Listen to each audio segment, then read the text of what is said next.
ഒറ്റപ്പാലം നഗരസഭയിലെ standing committee chairman തിരഞ്ഞെടുപ്പിൽ CPM BJP ഒത്തുകളി നടന്നതായി ആരോപിച്ച UDF മുനിസിപ്പൽ കമ്മിറ്റി.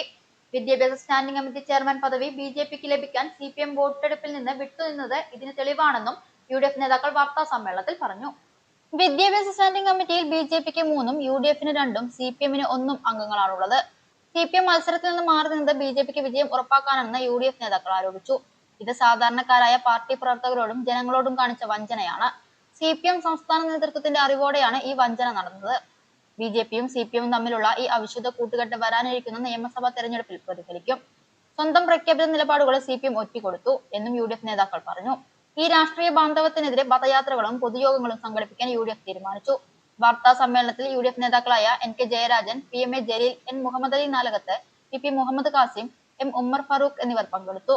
BJPയുടെ ജില്ലാ പ്രസിഡന്റ് ഇന്ന് ഒറ്റപ്പാലം വിദ്യാഭ്യാസ സ്റ്റാൻഡിംഗ് കമ്മിറ്റി ചെയർമാനെ വന്ന് അഭിനന്ദിക്കുന്ന ഫോട്ടോ ഉണ്ടാക്കി കൊടുക്കുന്ന ഒരു സാഹചര്യം ഇത് ഒറ്റപ്പാലത്ത് ഉണ്ടാക്കി കൊടുത്ത CPM അല്ലേ? ഇതൊരു ഭാഗ്യപരീക്ഷണത്തിന് അവസരം കൊടുക്കാമായിരുന്നല്ലോ.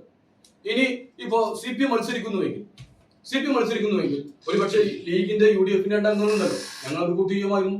ഞങ്ങളോട് ചോദിക്കേണ്ട. സംഘപരിവാറിനെതിരെയുള്ള നിലപാടുകളുടെ ഭാഗമായി CPM ചോദിക്കാതെ തന്നെ ഞങ്ങൾ വോട്ട് ചെയ്യുന്നു. അങ്ങനെ വോട്ട് ചെയ്ത് CPM BJP അങ്ങനെ പരാജയപ്പെട്ടാലോ എന്ന ആശങ്ക കൊണ്ടാണ് പെരുമാറുന്നത്. ഞങ്ങൾ പരസ്യം വോട്ട് ചെയ്യാൻ തയ്യാറായിരുന്നു. എന്തൊരു സംശയമുള്ളത്? ഞങ്ങൾ കൃത്യമായിട്ട് പറഞ്ഞല്ലോ, നിലപാട് വ്യക്തമാക്കാൻ ഇന്നലെ തന്നെ പറഞ്ഞല്ലോ. ഞങ്ങളോട് പറഞ്ഞു CPM ചോദിച്ചോ, ഞങ്ങൾ മത്സരിക്കാം, നിങ്ങൾ വോട്ട് ചെയ്യോ ചോദിച്ചോ. ക്ലിയർ ആണല്ലോ, പിക്ചർ ക്ലിയർ ആണ്. നിങ്ങൾക്ക് വേണ്ട, പക്ഷേ CPMനെ സഹായിക്കാൻ 100% BJPയെ മാറ്റി നിർത്താൻ CPM